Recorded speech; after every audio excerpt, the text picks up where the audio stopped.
Em dezembro de 2011, Phoenix Coldon, uma jovem de 23 anos, estudante da Universidade do Missouri e campeã de esgrima, deixou a casa de sua família no subúrbio de St. Louis. Horas depois que ela saiu, seu carro foi encontrado abandonado no meio da rua a apenas 20 minutos de casa, e ela nunca mais foi vista.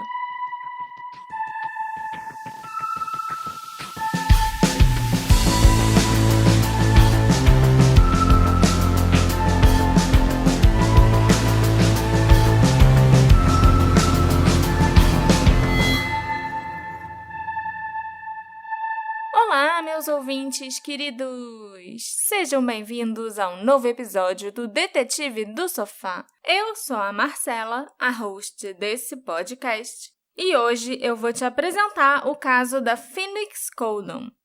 Ela não é só uma pessoa que desapareceu misteriosamente, Alexandre.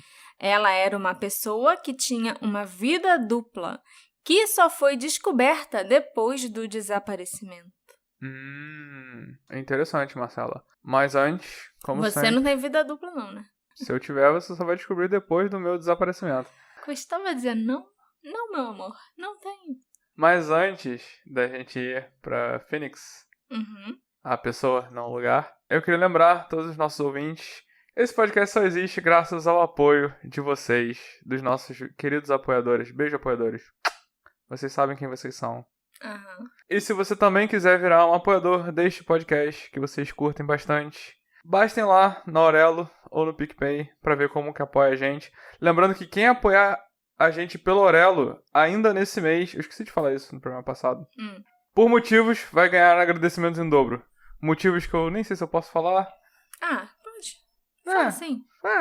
Pelo mês de agosto, a Aurelo vai repassar em dobro pra gente os primeiros apoios, né? Então, se você não era um apoiador e passar a ser nosso apoiador, a gente ganha em dobro. Uhul! Então, recado muito importante dado, apoios, não somos nada sem eles. Me fala sobre a Phoenix, Marcela. Bom, a primeira coisa que vocês precisam saber sobre a Phoenix é que ela nasceu na Califórnia com o nome de Phoenix Reeves, em 23 de maio de 88. Ela foi criada na Califórnia até que a mãe dela, a Goldia, se mudou a trabalho para o Missouri. E lá, a mãe da Phoenix conheceu e se casou com um homem chamado Lawrence Coldon, que adotou a Phoenix e deu a ela seu sobrenome. Então, ela passou a se chamar Phoenix Coldon. A casa da família Coldon, em Country Brook Drive, era calma e pacífica. Goldia Coldon, uma assistente social, era uma mulher religiosa que criou sua filha seguindo os valores cristãos. A família ia à igreja junta e orava junta em casa. A Phoenix era uma jovem que sempre se saiu bem nos estudos e era muito querida pelos amigos e familiares.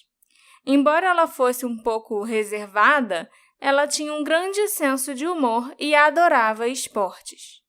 A Phoenix gostava muito de basquete e ela, inclusive, passava muito tempo com os seus primos, assistindo aos jogos e arremessando a bola lá na cesta, né? Mas a esgrima é que era definitivamente o esporte favorito dela. Anos de prática e de muita dedicação valeram a pena quando a Phoenix se tornou campeã júnior de uma competição local. A Goldia largou um emprego e começou a educar a Phoenix em casa quando ela estava na 6ª série.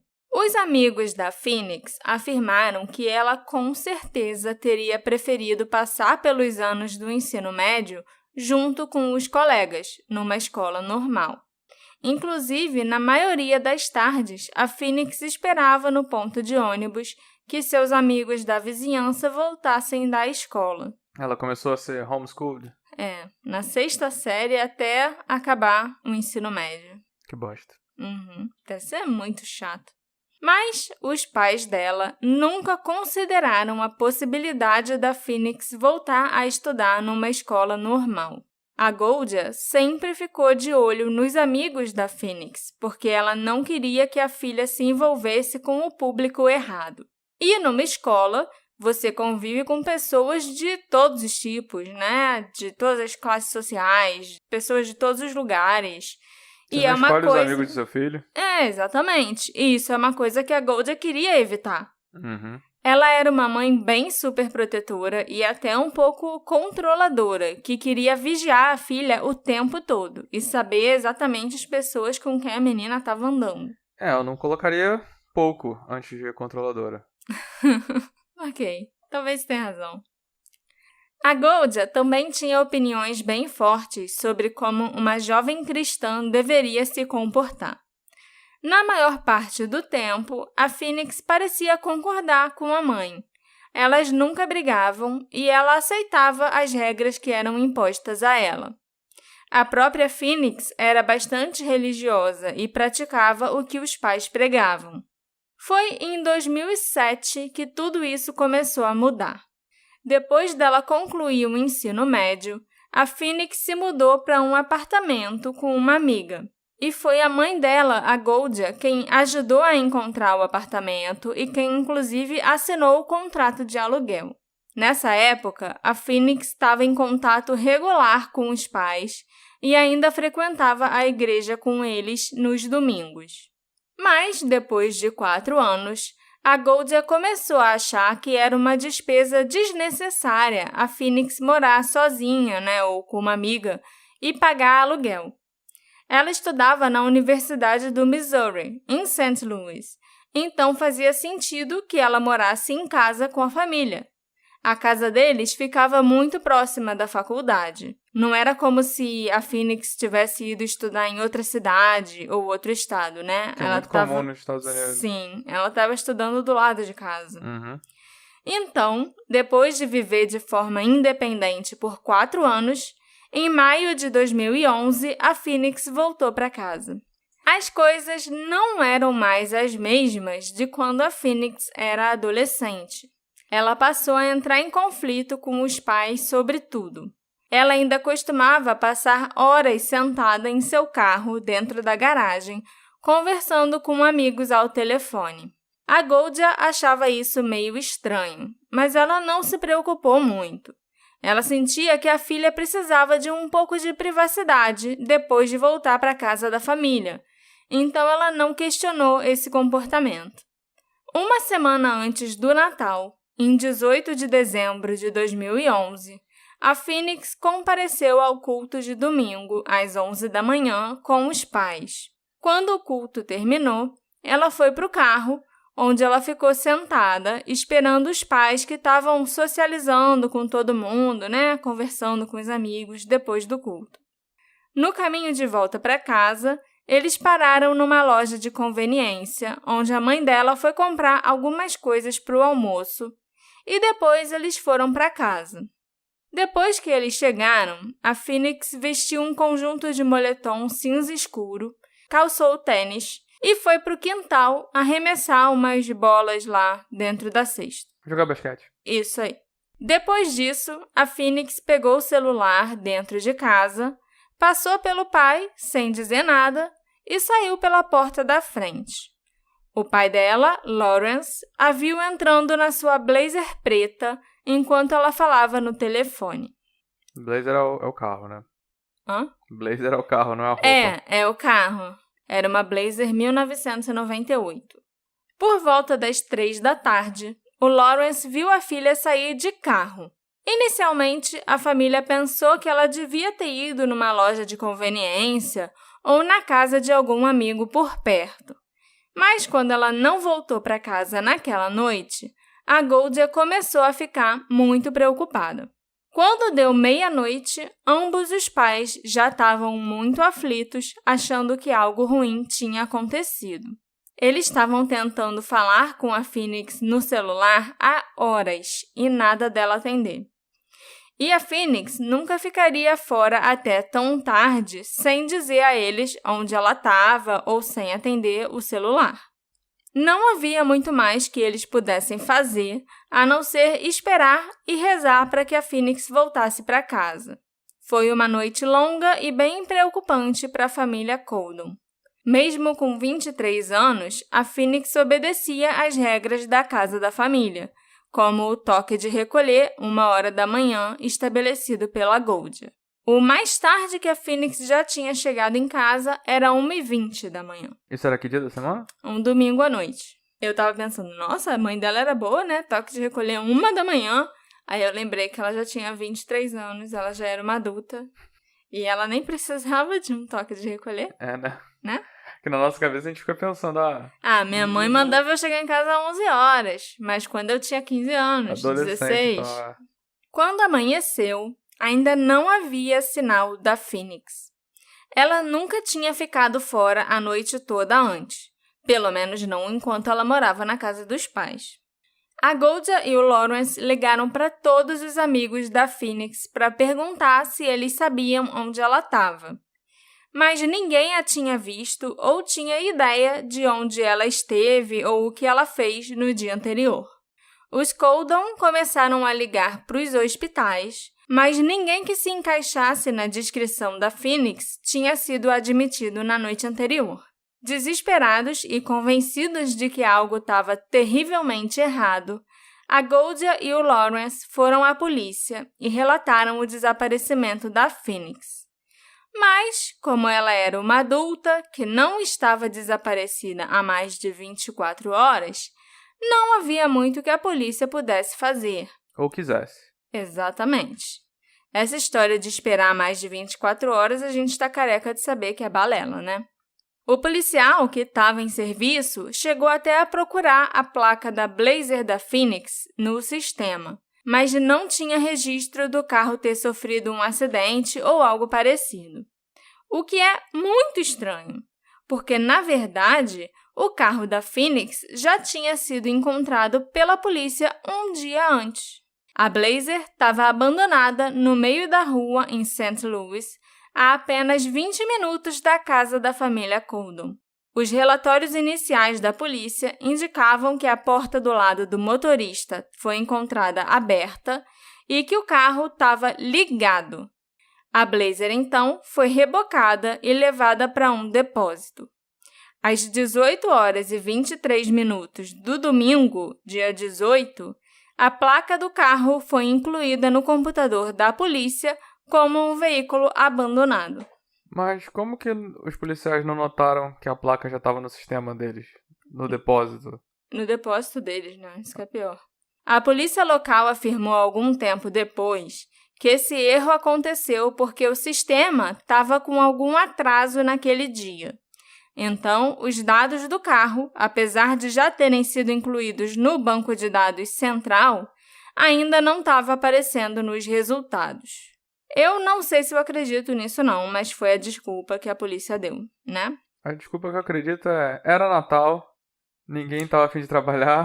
O cara que pegou o carro... Não, ainda era meio que uma semana antes do Natal. Mas já tá no clima. O cara que devia colocar no sistema não colocou, o cara, aquela policial que devia checar não checou, e é isso aí. E eu não mencionei ainda, mas a Phoenix era uma mulher negra. Isso gera um grande desinteresse automático de ajudar a resolver o caso. Sim. Como todo mundo já sabe, né? Você não mencionou, mas provavelmente é a foto do episódio, que eu sempre boto a foto da pessoa. Sim, pois é, né? Tem a foto, as pessoas vão olhar a capa do episódio e vão notar que ela é negra. Dá pra fazer umas certas presunções. Mas aí, e também tem as pessoas cegas, que não vão olhar e enxergar que a Phoenix é preta na capa do episódio. A família da Phoenix estava desesperada e passou os dias seguintes procurando por ela nas ruas com o apoio de amigos e da comunidade da igreja. Todo mundo estava procurando pela Phoenix. O Natal chegou, o Natal foi embora e os presentes ficaram fechados debaixo da árvore. O Natal sempre foi uma época especial para a família Coldon, mas esse Natal de 2011 estava sendo um pesadelo. A Goldia e o Lawrence passaram o Natal e o Ano Novo distribuindo panfletos e visitando todos os restaurantes e lojas que a Phoenix costumava frequentar. Eles falaram com todos que conheciam a Phoenix, mas ninguém tinha nenhuma informação. Era como se ela tivesse evaporado. Só a família devia estar fazendo isso, né? A família, o pessoal da igreja, porque nessas horas a igreja sempre se une realmente e ajuda, dá muito apoio às famílias. E os amigos da família Coldon. Polícia que é bom.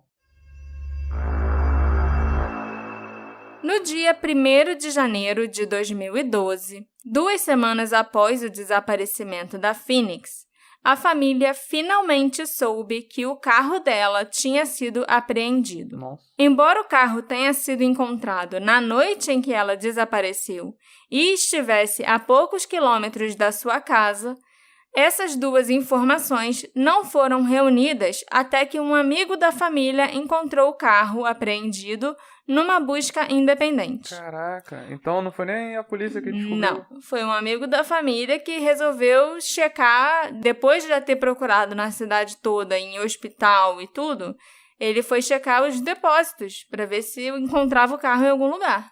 Caraca. E achou. Não, porque eu realmente achei que alguém, depois de 2 semanas, algum policial pegou o arquivo e foi checar de novo, não sei o quê e tal. Eu tô realmente, assim, já esperava, mas ainda assim eu tô decepcionado. Pois é. Gostou da minha risada irônica? Muito boa a risada irônica. Obrigada. Segundo a Goldia Coldon, a polícia nunca fez um inventário quando o carro da Phoenix foi encontrado. Um dos policiais, inclusive, teria dito para ela que não fez um inventário porque não tinha nada no carro. Mas isso não é verdade. Quando a família pegou o veículo no depósito, eles encontraram muitos pertences da Phoenix lá dentro, incluindo seus óculos, seus sapatos e uma bolsa com a carteira de motorista dela lá dentro. O pior é que o carro estava no nome da mãe da Phoenix, da Goldia.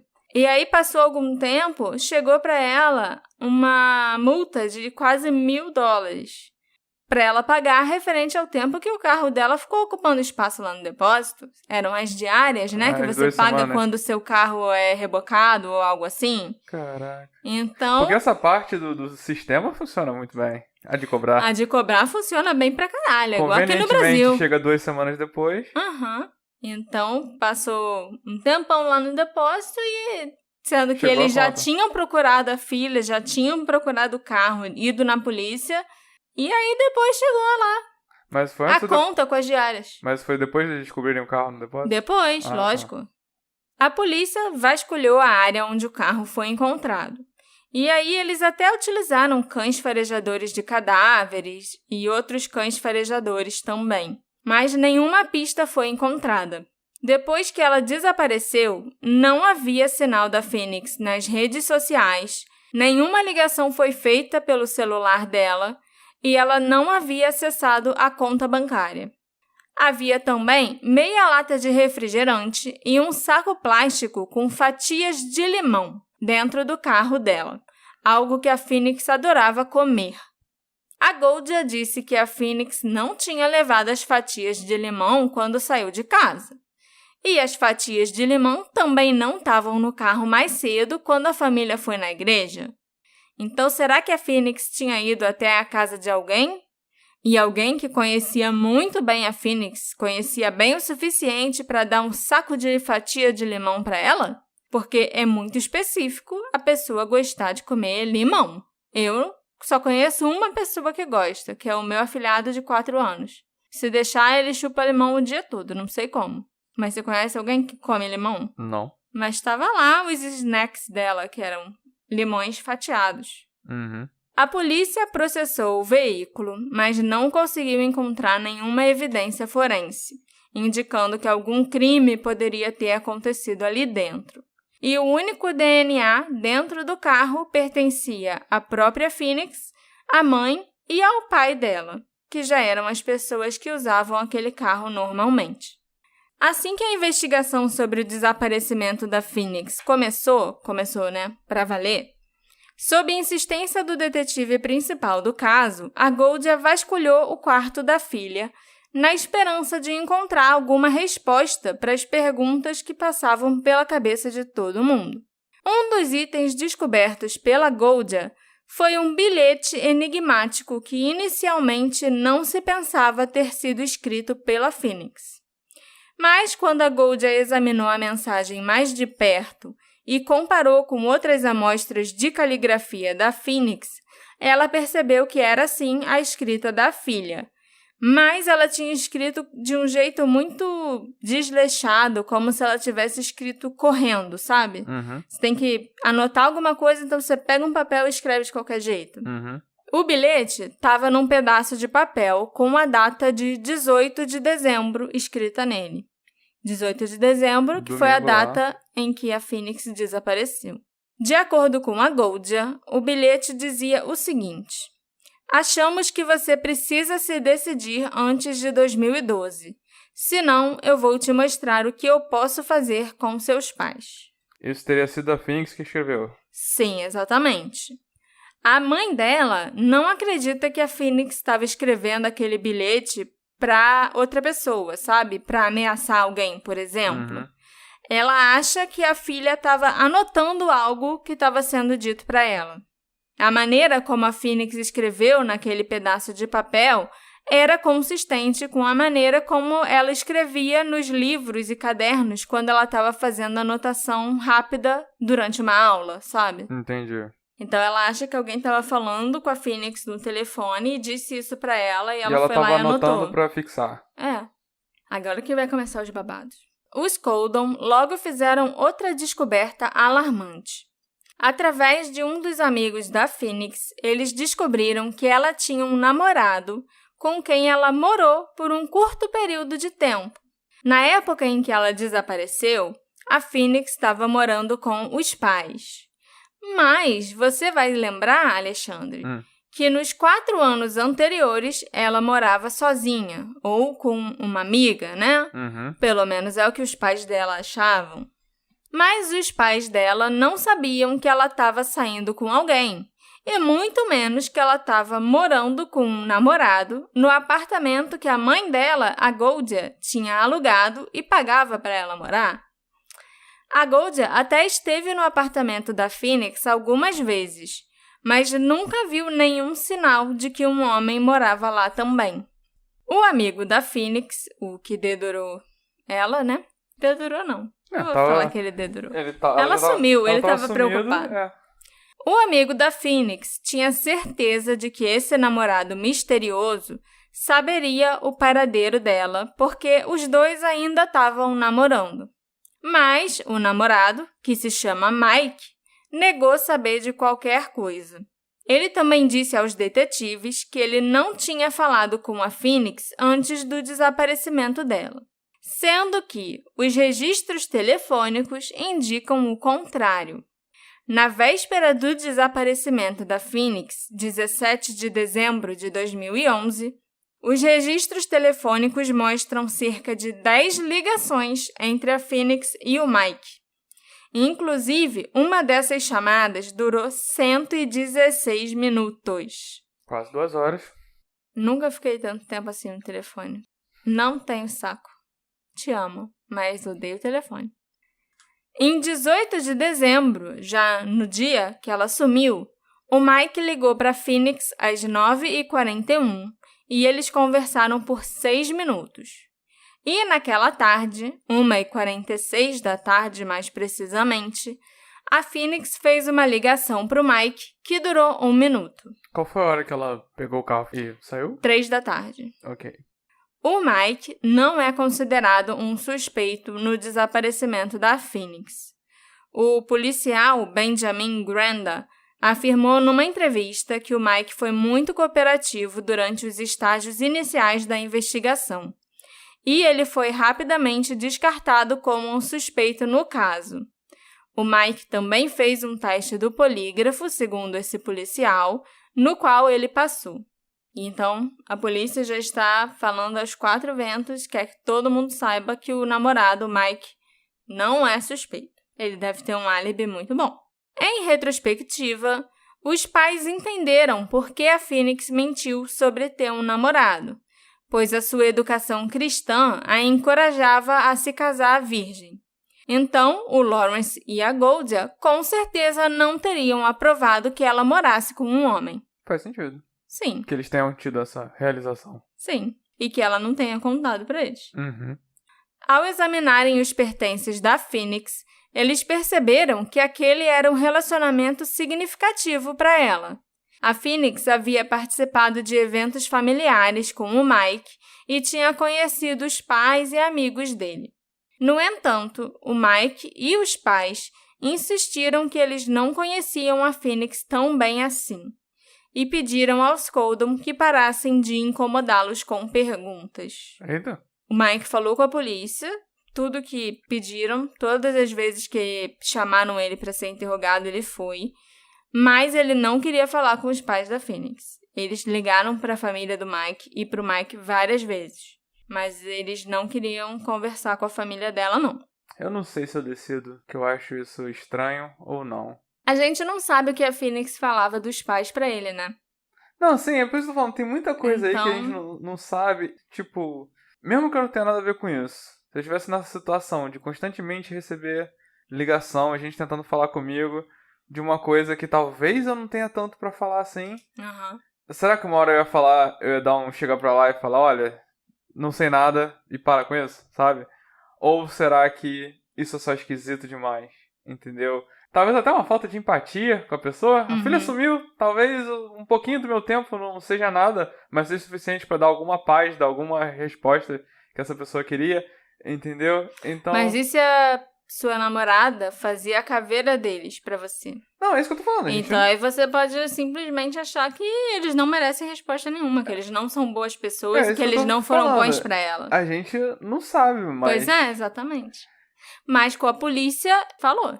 Aham. Alguns meses depois que a Phoenix tinha sido vista pela última vez, a polícia ainda não tinha ideia do que podia ter acontecido com ela. O Lawrence e a Goldia ficaram frustrados, com razão, e decidiram contratar um investigador particular chamado Steve Foster. E foi graças ao Steve que o Lawrence e a Goldia descobriram mais e mais segredos da Phoenix. O casal e o investigador fizeram uma visita à Universidade do Missouri, em St. Louis, onde a Phoenix era caloura. Mas eles ficaram chocados ao descobrir que ela não tinha se matriculado em nenhuma aula do semestre de outono. O semestre que tinha começado em setembro. Então, assim, ela fingia que ia para a faculdade, mas ela não ia, entendeu? Não foi o do ano que ia chegar depois. Não, era o que já tinha começado. Tá. E isso era totalmente fora do comum para a Phoenix, que sempre teve muito orgulho das realizações acadêmicas dela, né? Uhum. O Steve também conseguiu encontrar outra testemunha que teria visto a Phoenix depois que ela saiu de casa no dia 18 de dezembro. É a mãe de uma das amigas da Phoenix que relatou que a viu saindo do bairro por volta das 4h30 ou 4h45 da tarde. Ela ainda disse que as duas se falaram brevemente. A Blazer da Phoenix foi encontrada por alguém abandonada no meio da estrada pouco depois disso. Inclusive, essa pessoa que encontrou o carro fez uma ligação para a polícia relatando a descoberta às 5h27 da tarde. Um policial foi despachado 1 minuto depois e chegou ao local às 5h42, de acordo com o relatório da polícia.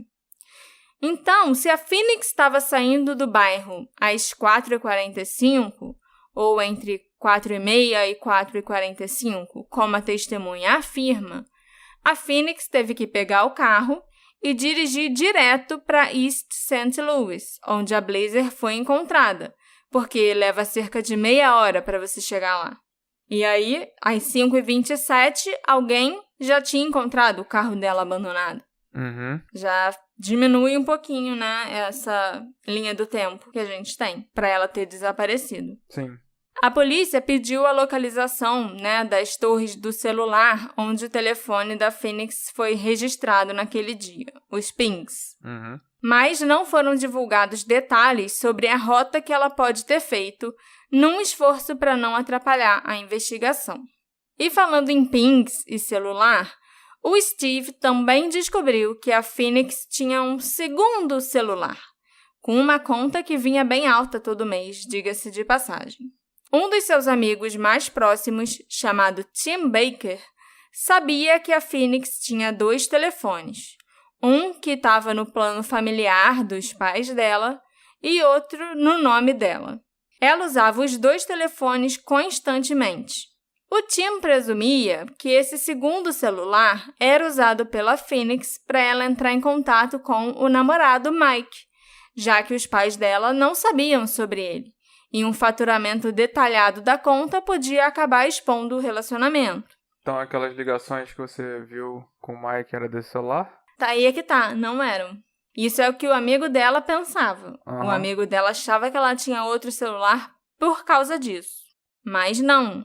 As contas telefônicas da Phoenix mostraram que ela já usava o telefone do plano familiar para ligar para o Mike. Então, talvez ela até estivesse planejando contar para os pais sobre o namorado ou algo assim. Os Coldon conversaram, então, com outros amigos da Phoenix e descobriram que ela estava experimentando drogas. Esses amigos ainda revelaram também que nos meses que antecederam ao seu desaparecimento, a Phoenix estava envolvida com mais de um homem. Eita! Alguns amigos da Phoenix se recusaram a falar com os pais dela e com os investigadores, tanto o Steve, um investigador particular, quanto com a polícia. E isso só aprofundou o mistério do desaparecimento dela. Foi bem inquietante para os pais saberem que a filha deles tinha uma espécie de vida dupla. Os amigos não estavam lá fora procurando por ela. Então, quão significativas eram essas amizades? Eles realmente não pareciam estar preocupados com o fato da Phoenix estar desaparecida. Então, será que eles sabiam mais do que eles deixavam transparecer? Quem foi a Phoenix Coldon? E será que alguém realmente a conhecia? A família estava cada dia mais desesperada para encontrar a Phoenix e trazê-la de volta para a segurança da sua casa e da sua família. Os pais dela achavam que a melhor amiga dela, a Akira Hogan, que morava a apenas algumas casas de distância, saberia o que estava acontecendo na vida da Phoenix. Mas a Akira não queria falar. Os Coldon disseram que a Akira nunca os visitou depois que a Phoenix desapareceu. Ela nunca se ofereceu para ajudar, nem nada assim. O único contato que eles tiveram foi quando a família da Akira disse aos Coldon que a polícia questionou a Akira no local de trabalho dela e que eles não ficaram felizes com isso.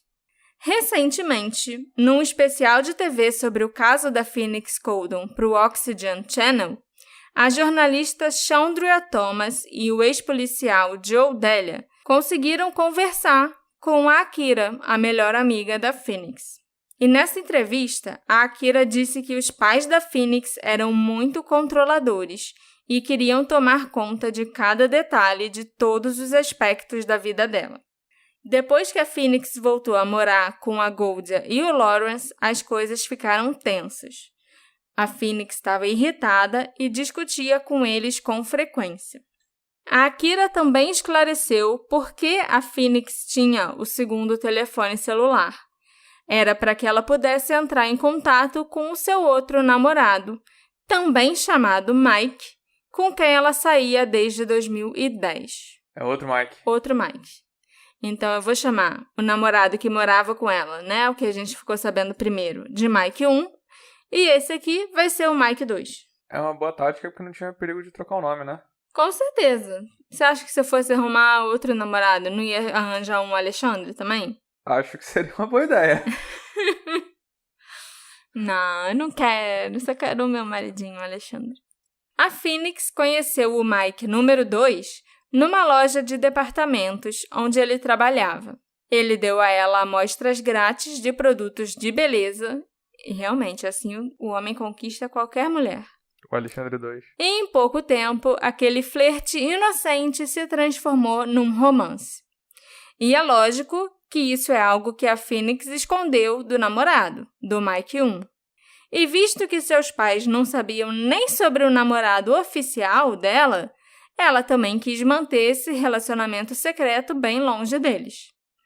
A Akira só não tinha certeza se o relacionamento com o Mike 2 ainda estava rolando depois que a Phoenix voltou a morar com os pais ou se já tinha terminado.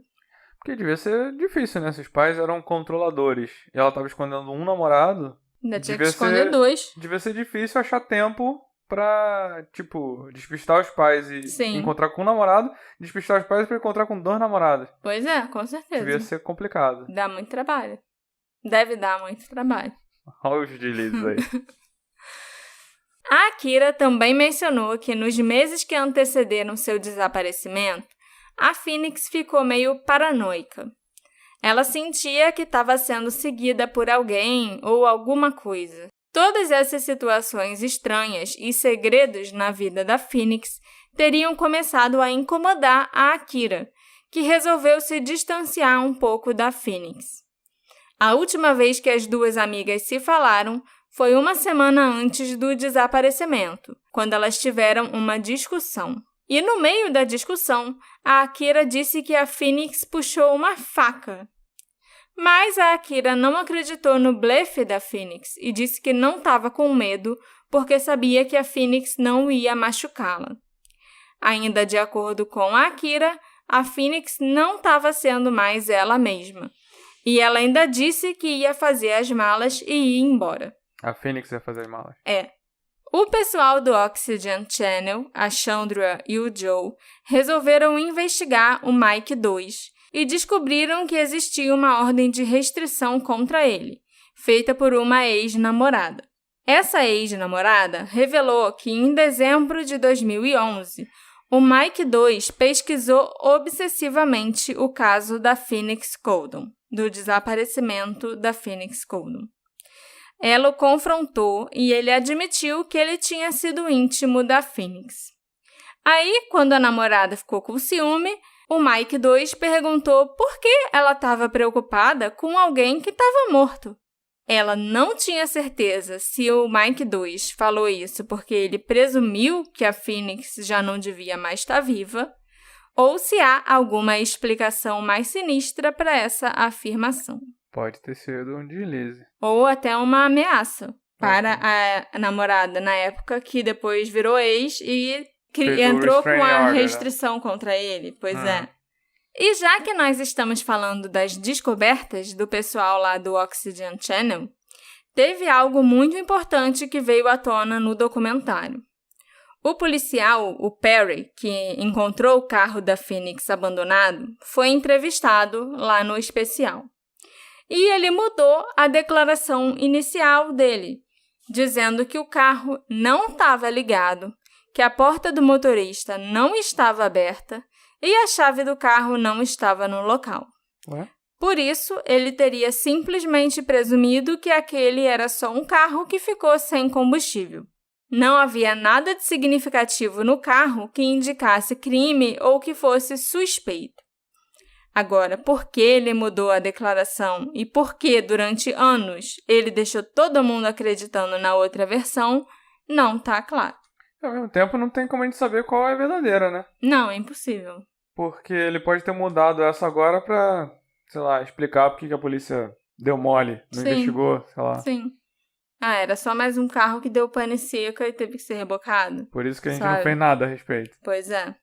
Uma das descobertas mais significativas feita pelo investigador particular contratado pela família da Phoenix, o Steve, foi um vídeo feito pela Phoenix e postado no Snapchat dela em 15 de novembro de 2011, um mês antes dela desaparecer. A Phoenix estava claramente perturbada e sentada atrás do volante da Blazer dela. Ela falava para a câmera: "Isso é ridículo. Eu só quero começar de novo. Eu sinto que eu não posso começar a ser uma nova eu. As pessoas não dão a mínima. Eu não sei, eu tenho que ver as coisas pelo que elas são, em vez de pensar assim. Ver as coisas pelo que elas são. Senhor, por favor, me ajude a aceitar as coisas que não vão mudar. Me ajude a aceitar as coisas que eu não posso mudar." No decorrer do vídeo, a Phoenix murmura muito e lágrimas escorrem de seus olhos. De vez em quando, ela olha por cima do ombro como se tivesse com medo de que alguém a visse. É por isso que eu não quero falar com as pessoas quando eu tô brava ou sei lá o quê, porque eu digo merda que eu não quero dizer. E é aí que você aprende a se segurar. Eu tenho que manter a compostura. Eu quero que as pessoas me levem a sério. Eu só quero ser feliz, cara.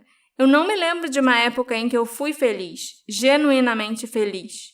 Eu me sinto tão estúpida porque eu me deixo levar um pouco. Eu provavelmente estaria numa situação melhor se eu tivesse continuado como eu costumava ser. A única pessoa que não vai me decepcionar sou eu. Ok. Ao ver esse vídeo, o Steve concluiu que a Phoenix estava com problemas. Ela tinha se tornado uma garota problemática. A implicação é forte de que ela fez algo de que ela se envergonhava, talvez.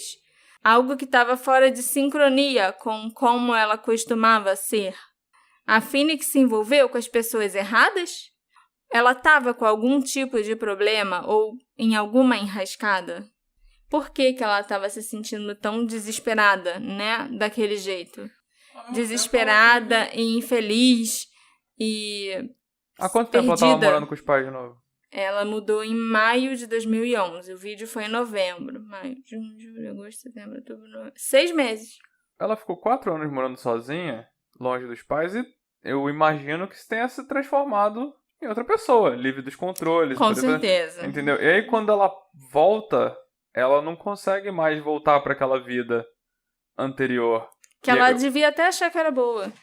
De controle dos pais, etc. Então, assim, eu acho que pode ter rolado um problema de identidade aí, porque ela era uma pessoa quando morava com os pais. Aí foi pra faculdade, ficou 4 anos sozinha e essa pessoa virou outra pessoa, o que é normal. Sim. Né? E aí ela volta a morar com os pais que esperavam que fosse tudo como era antes. Entendeu? E ela virou uma pessoa diferente, com outros amigos, com outros círculos, com 2 namorados. Entendeu? Então, eu acho que na cabeça dela, isso pode dar um parafuso, né? Sim. E tem mais uma coisa que eu acho que pode ter dado parafuso na cabeça dela. Lembra que eu falei lá no início que ela era bem pequena quando ela foi adotada pelo Lawrence Caldwell? Que passou a ser... que deu o sobrenome dele pra ela e tudo. Uhum. Ela não sabia que ela tinha sido adotada. Ela sempre achou que ela era filha biológica dele. E depois que ela voltou para casa, em algum momento, ela encontrou a certidão de nascimento dela, sem nome do pai, com o sobrenome dela ainda sendo de solteira da mãe dela. Uhum. E encontrou depois a outra certidão, que já tinha o nome do Lawrence. Uhum. E aí ela se tocou que, ele não é meu pai. Tipo, isso com certeza também pode dar uma crise de identidade na pessoa. Quem sou eu, né? Mas a gente vai entrar em mais detalhes daqui a pouco. Um investigador particular, Steve Foster, descobriu que a Phoenix tinha 2 certidões de nascimento, porque os pais contrataram um investigador particular, mas também não contaram tudo que eles deveriam ter contado para o investigador. Uhum. Tanto que o Steve só ficou sabendo da história da adoção e das 2 certidões de nascimento quando ele encontrou as certidões no cofre da família. Entendi. E por que eles mantiveram ainda a certidão antiga da Phoenix é outro mistério, eles não precisavam. Uhum. A partir do momento que ela foi adotada, a certidão de nascimento dela passou a ser aquela ali com o nome do pai, com o nome do Lawrence. Então, por que guardar aquela primeira certidão que não tem mais valor no cofre? Uhum. Uma dessas certidões, como eu já te falei, estava com o nome de solteira da mãe dela, Reeves, o sobrenome, de solteira da mãe dela. Era a certidão que a Phoenix tinha antes de ter sido adotada pelo Lawrence e ganhar o sobrenome dele. Aparentemente, a Phoenix era bem pequena quando isso aconteceu e ela nem sabia que não era filha biológica do Lawrence. Então, tá aí outra coisa que dá um nó na cabeça da pessoa. E essa descoberta também pode ter gerado algum conflito ou uma briga séria dentro da família, antes da Phoenix desaparecer. Algo que a família, que quando sai por aí procurando, não vai falar. Ninguém. Nem pro investigador que eles contratam, eles teriam falado. É uma família muito fechada. Porque quando você vai contando a história, parece uma família realmente preocupada, mas eu comecei a achar esquisito que ninguém queria falar com eles. Sabe? Pô, Sim. Por que ninguém quer falar com essa família? Nem o namorado, nem a família do namorado, nem os amigos dela, nem a melhor amiga da Phoenix queria falar com eles. Porque uma pessoa, um grupo de pessoas, você até suspeita deles. Mas todo mundo, sabe? Tem alguma coisa errada, né? O Steve ainda descobriu que a Phoenix pegou títulos de poupança do cofre da família, que estavam em seu nome e no nome da sua mãe, e os trocou por dinheiro. Ao todo, a Phoenix conseguiu $2.500 do cofre da família, nesses títulos, né? E ninguém sabe o que ela pode ter feito com o dinheiro. E provavelmente foi enquanto ela vasculhava o cofre procurando o dinheiro que a Phoenix descobriu que tinha as 2 certidões. Ninguém tem como saber o que foi dito em casa nessa época, né? Ou então quando exatamente ela encontrou a certidão. Mas se tudo isso fosse novidade para Phoenix, isso a teria feito questionar tudo que ela já tinha aprendido. Não só a própria identidade, mas tudo que os pais dela ensinaram para ela, em questão, assim, de valores, sabe? Tipo, como que vocês se dizem cristãos e me levam na igreja e me dão um monte de regra e vocês passaram a vida inteira mentindo para mim? Entendi. Sabe? O fato de alguns de seus amigos se recusarem a falar com a polícia e com a família fez os investigadores acreditarem que os amigos deviam saber de alguma coisa. Eles sentiram que havia uma chance da Phoenix ter desaparecido por conta própria e que os amigos a estariam encobrindo. Com a certidão de nascimento original, com o nome de Phoenix Reeves, ela poderia ter obtido um número novo de seguro social, carteira de motorista e até de passaporte. Mas deve ser fácil de descobrir, né? Mas aí você vai olhar o quê? Alguma pessoa chamada Phoenix Reeves se registrou nos Estados Unidos desde 2011 até hoje. Não acho que seria tanta gente assim. Não sei. Bom, de qualquer jeito, eles chegaram a pesquisar, sim, pessoas com esse nome. O Steve, ele encontrou 4 pessoas com o nome de Phoenix Reeves nos Estados Unidos em 2012. E ele conseguiu excluir 3 dessas pessoas. A 4ª pessoa despertou o interesse dele, porque não havia muitos registros públicos, apenas um endereço no Alasca. O nome, Phoenix Reeves, estava ligado a uma casa em Anchorage desde janeiro de 2012, apenas algumas semanas depois que a Phoenix foi vista pela última vez no Missouri. Depois de junho de 2012, não existem vestígios da pessoa com o nome de Phoenix Reeves. O Steve foi até esse endereço no Alasca, mas ninguém reconheceu a foto da Phoenix, nem nunca ouviu falar de ninguém com o nome de Phoenix Reeves ou Phoenix Coldon. Era um beco sem saída. Na casa da suposta Phoenix Reeves tinha uma senhora morando. A senhora falou que, o meu neto que comprou essa casa e eu tô morando aqui, mas, tipo, sobre nenhuma... Phoenix Reeves ninguém sabia, entendeu? Mas uma pessoa que pode ter só usado aquele endereço, né? Que apareceu em janeiro de 2012 e depois em junho já não existia mais registros dessa pessoa. O que é bem suspeito, sabe? Esse detetive, ele buscou por registros, né? Às vezes ela, se for ela, digamos assim, usando esse nome, ela pode ter cadastrado um e-mail, cadastrado em algum endereço, e aí inventou um endereço no Alasca, porque é longe pra caramba, Sim. Entendeu? Como um endereço falso, quem nunca, né? 90210. A gente sempre usa 90210, mas... E não deu em nada, sabe? Gerou esse micro registro. E depois ela deve ter ficado mais esperta sobre usar o nome, ou conseguiu realmente usar esse nome para trocar de nome. Sim, exatamente. Praticamente qualquer perfil ou matéria sobre a Phoenix, a sua família e o seu desaparecimento menciona que seus pais eram rígidos e altamente religiosos. Ela foi educada em casa durante grande parte da vida, e os pais, obviamente, tinham grandes expectativas para ela. Isso é horrível, essa pressão e a expectativa, assim, em cima de você. Nossa. Alguns suspeitam que foi essa pressão que afetou negativamente a Phoenix. E depois de assistir ao vídeo que ela gravou um mês antes de desaparecer, o vídeo do Snapchat, o policial aposentado Joe Delia aposta que ela fugiu para se distanciar de todas as regras e restrições impostas pela família. Quando os investigadores mostraram o vídeo para a amiga da Phoenix, a Akira Hogan, ela disse que esse era um lado da Phoenix que ela nunca tinha visto. Ela não tinha ideia que a amiga se sentia tão perdida e solitária. Mas a Phoenix, se você reparar também, ela parece ser aquela pessoa que não deposita todos os ovos dela numa cesta só. Ela não conta tudo para uma pessoa.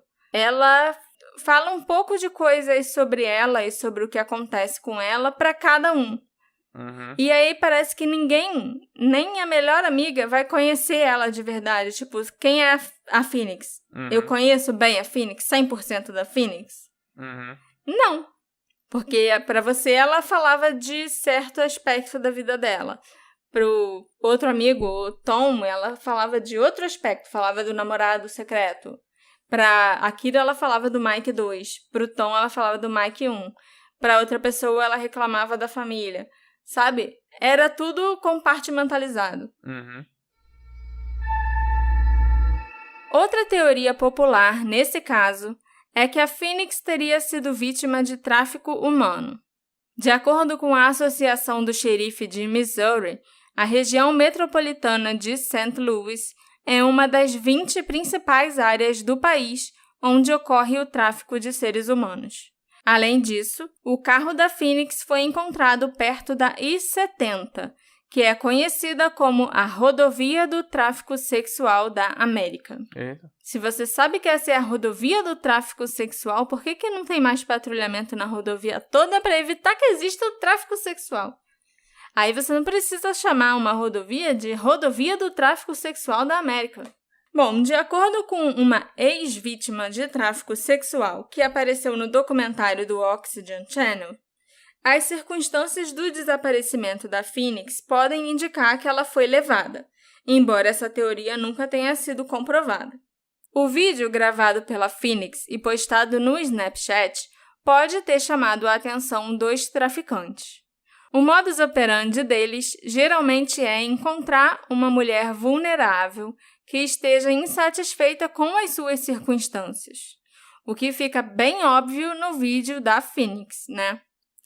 Depois, eles ficam em contato com essa mulher e prometem a ela algo melhor do que a situação atual em que ela se encontra, mostrando inclusive possibilidades de como a vida poderia ser.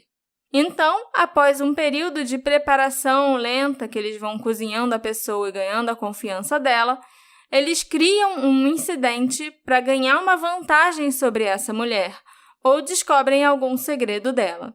Esse é um processo bem lento que culmina num rapto e no tráfico sexual. Os olheiros, né, que são as pessoas que encontram e atraem as possíveis vítimas, trabalham numa ampla gama de indústrias e podem ser um amigo ou até um namorado da vítima, como a gente viu no caso da Magdalena Zook. No caso da Phoenix, a evidência de um ato vergonhoso que teria chocado os seus pais teria sido suficiente para conseguirem tirar vantagem dela de alguma forma.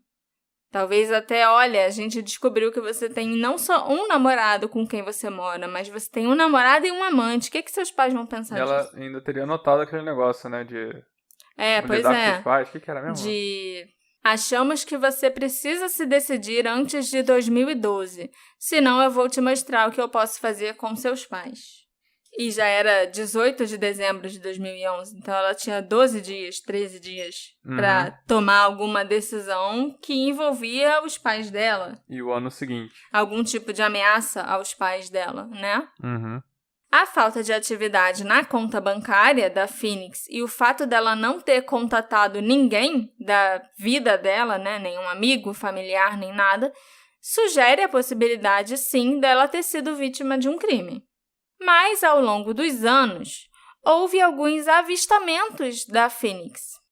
2 anos e meio após o seu desaparecimento, o amigo da família, chamado Jeffrey Hargrove, disse que encontrou a Phoenix.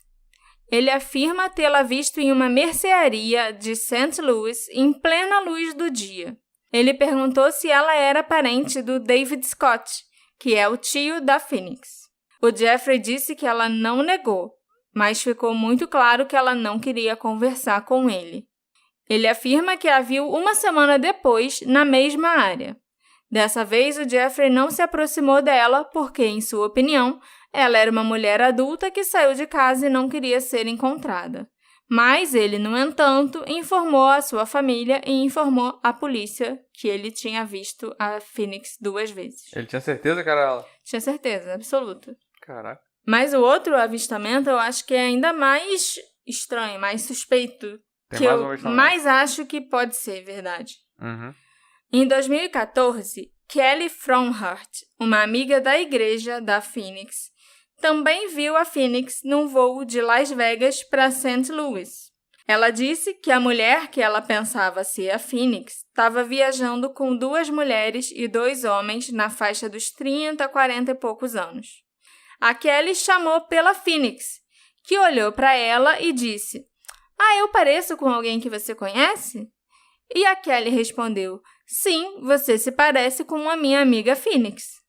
A mulher se virou e foi embora, foi andando para o final do avião para sentar na poltrona dela e não falou mais nada. A Kelly estava tão convencida que aquela mulher era a Phoenix que ela informou a tripulação do voo sobre a amiga desaparecida. E a Southwest Airlines, a companhia que ela estava voando, entrou em contato com a polícia.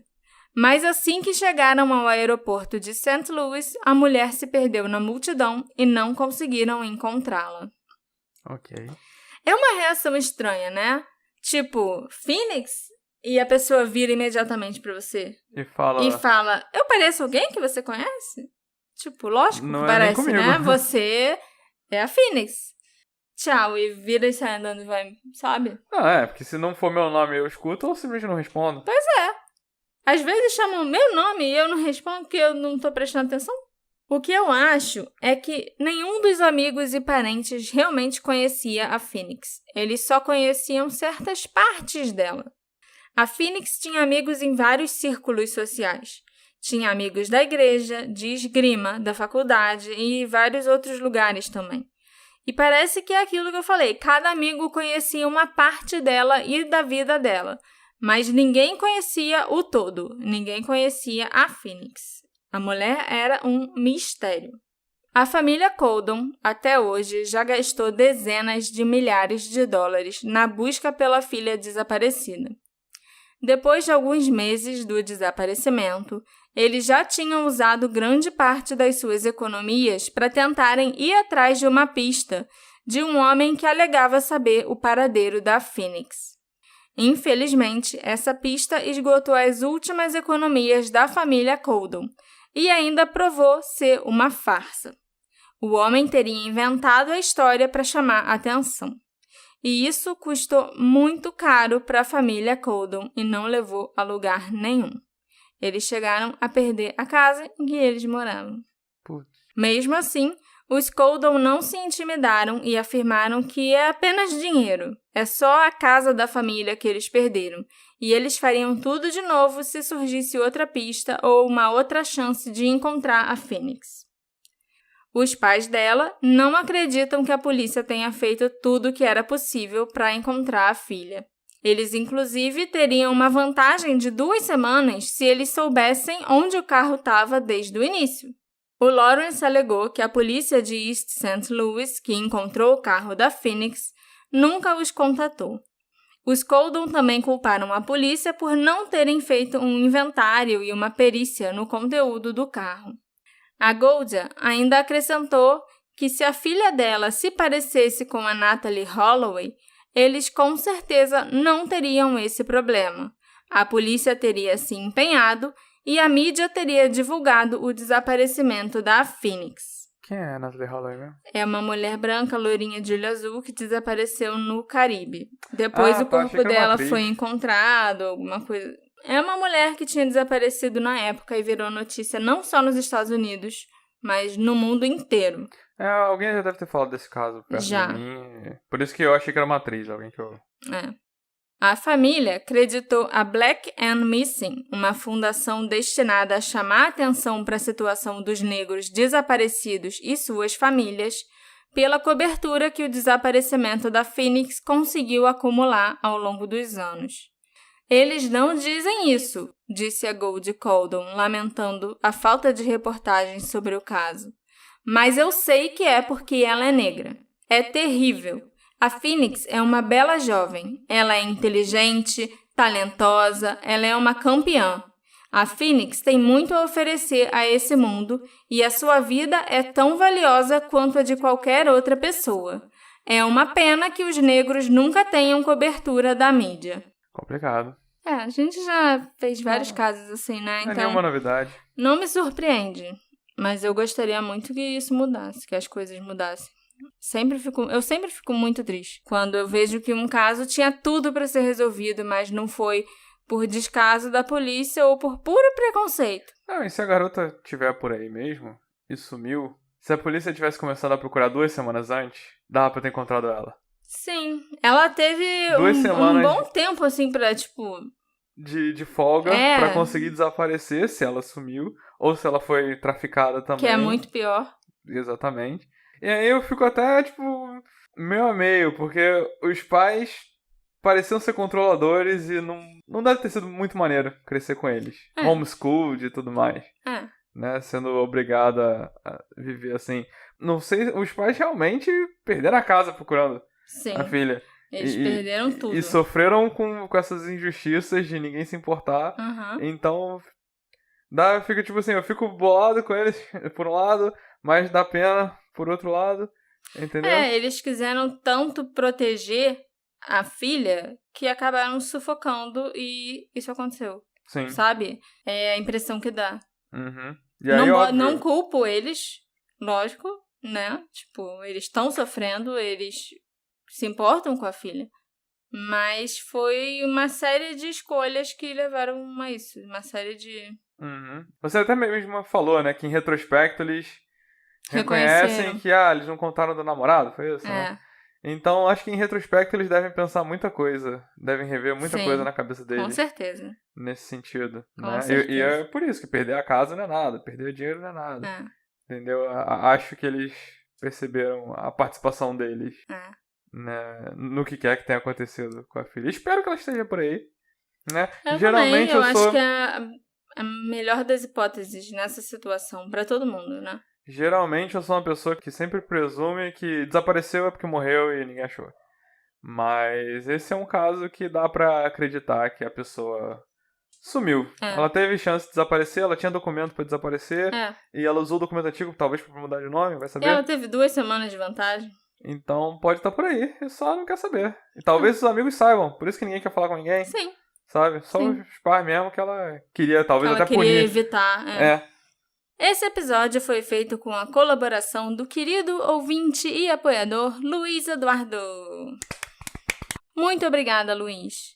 As pessoas não fazem ideia do quão difícil é ter um podcast. Pesquisar, escrever e editar um episódio por semana, mantendo a qualidade. E ainda trabalhando também, porque na vida real nós temos empregos de segunda a sábado. Então eu sou extremamente grata aos nossos apoiadores. Eu fico grata e feliz porque vocês reconhecem o meu esforço e reconhecem toda a dedicação que nós temos ao Detetive do Sofá. E se você gosta muito de um podcast, e se você pode, é claro, considera se tornar um apoiador, porque tem muita gente boa por aí falando de True Crime, não é só o Detetive do Sofá. E gente boa que é independente, né? Que não vive disso e que rala pra caramba que nem a gente aqui. Porque eu acho que isso é o mais importante, apoiar É que nem eu falo aqui em casa, vamos apoiar os pequenos comerciantes aqui do bairro. Então, você apoie os pequenos podcasts independentes, que não tem uma empresa grande bancando por trás. Mas se um dia a gente tiver uma empresa grande bancando por trás... Vai ser ótimo. Aí vocês apoiam a gente também, ouvindo, Sim, divulgando mas aí o meu discurso vai ser outro. Ok. Por enquanto... Esse é o problema do Detetive do Sofá do Futuro. Do futuro, exatamente, sabe? E não só do Detetive de Sofá, mas de outros podcasts bons também, né? Tipo, Café com Crime e Chocolate, o Fábrica de Crime, Drink com Crime, Composição de um Crime, que é com a Dai, que é uma psicóloga incrível. Então, assim, tem muita gente boa e que ainda é pequeno, né? Que são nossos parceiros, que eu gosto muito, inclusive. As meninas do Pátria Amada também. Então, se você é muito fã de um desses podcasts, ou do Detetive do Sofá também, é lógico, considera apoiar o seu podcastzinho independente. E escuta o seu podcast preferido, ou os seus podcasts preferidos, pela Orelo, que é a única plataforma que remunera os criadores de conteúdo. Então, só de escutar pela Orelo, você já ganha um espaço no meu coração. Quem não quer ganhar um espaço no meu coração? Sim. O maior é do Alexandre. Os menores ficam pra vocês dividirem. Tenho nem o que falar depois disso. O que será que aconteceu com a Phoenix Gordon? Parece nome de personagem, né? Eu achei o nome maneiro. É um nome maneiro. E quem era a Phoenix Gordon de verdade? Porque parece que cada pessoa conhecia uma Phoenix diferente. Sabe o que eu reparei agora? O quê? A mulher pode ter criado uma identidade nova, foi desaparecida, se chama Phoenix, e até o momento a gente não falou que ela, tipo, morreu e ressurgiu das cinzas como uma nova pessoa. Tá escrito aqui. Tá escrito eu vou aqui, falar daqui a alguns minutos. Quer ver? Espera aí, deixa eu acabar. Escuta. Será que ela foi traficada? Será que ela foi vítima de um crime? Será que ela planejou ir embora e recomeçar em outro lugar com outro nome e renasceu das cinzas? Parabéns pra mim, que Olha adivinhei seu pensamento. Olha aí. Me encontra nas nossas redes sociais, @Detetive do Sofá, e me conta sua teoria preferida.